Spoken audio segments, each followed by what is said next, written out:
Така че може да започнем с вашите въпроси. Да? Госпожо Радойска, честита победа срещу Северна Македония. Какво ви даде този успех и да коментирате историческия гол на Йоана, който влезна в историята и на женския футбол? Първо благодаря за поздравленията, които отправихте. Наистина беше много важен успех за нашия отбор.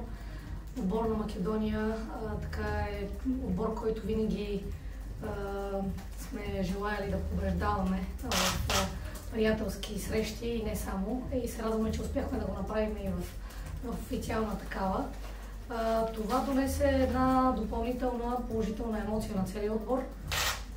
Момичетата са още по-мотивирани за предстоящия двубой срещу отбора на Косово. И така смятам, че добиха още по-голяма увереност в това, че те могат да играят в футбол, да печелят мачове и в официални такива, какъвто е новия турнир на Лига на нациите. Относно гола, който отбеляза Йоана Станкова, е изключителна чест и привилегия тя да бъде публикувана и на страницата на УЕФА като първата футболистка, отбелязала гол в новия турнир на УЕФА Лига на нациите. И ние се радваме, че това е нашето момиче. Току-що навършила 18 години.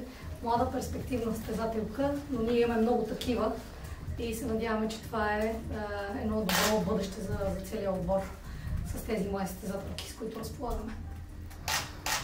Отбора на Косово, запознат ли сте с него?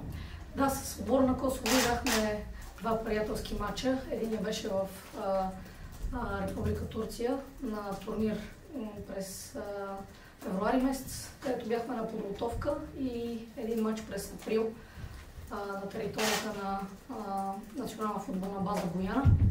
За съжаление и в двата матча загубихме. В Турция с 2-1, в България след една контратака с 1-0.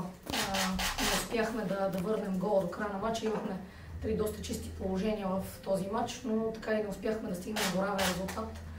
Така че сега сме двойно по-мотивирани да излезем срещу отбора на Косово и така да се опитаме да ги победим в официалната среща. Други въпроси? Какво очаквате конкретно от предстоящия матч утре? Кои са силните страни на Косово и как смятате да ги спрете?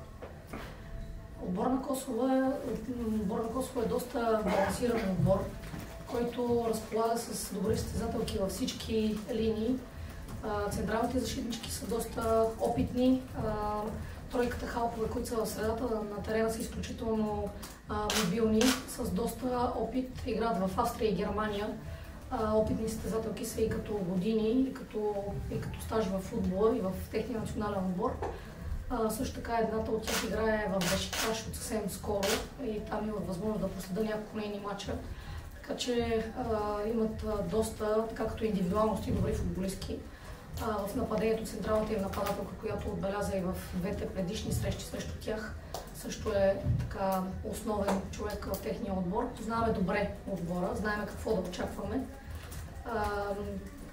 Надяваме се, че ние ще успеем да и се противопоставим. Не искам да казвам какво сме видяли като слабости в тяхната игра срещу отбора на Люксембург, но се надявам на Лихтенщайн. Те играха две приятелски срещи през април.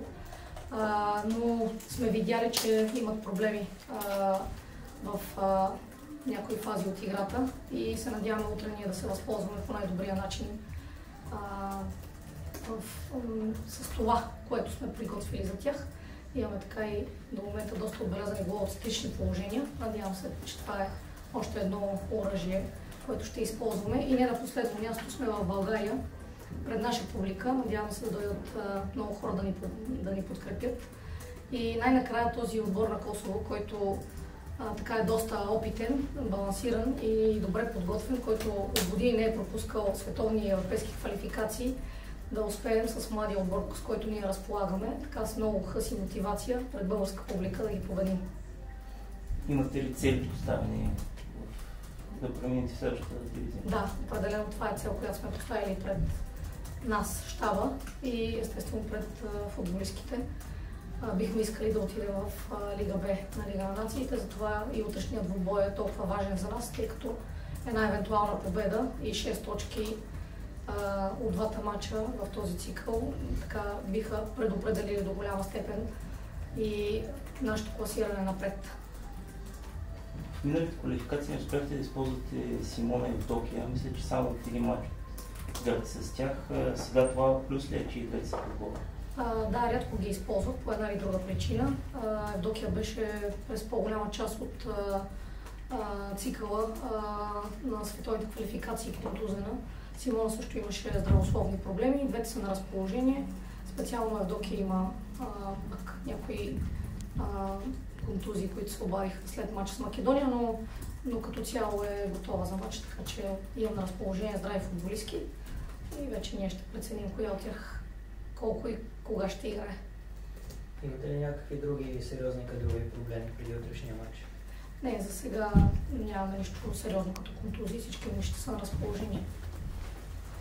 Вече минаха едни квалификации, които бяхте домакини тук в Пловдив. Как се чувствате? Като у дома си. За съжаление имахме така неприятни резултати, но играхме срещу доста силни отбори в световите квалификации, но пък отбора натрупа богат опит срещу силни съперници, каквито бяха отборите на Германия, Португалия, Сърбия и Израел също. Туркиите бяха така ниво горе-долу от нашето. Като цяло играхме срещу силни съперници и за съжаление не успяхме да зарадваме пловдивската публика, която ни подкрепяше тогава. Да се надяваме, че сега в Лига на нациите, когато срещаме отбори от нашето ниво, ще ги зарадваме с една хубава победа.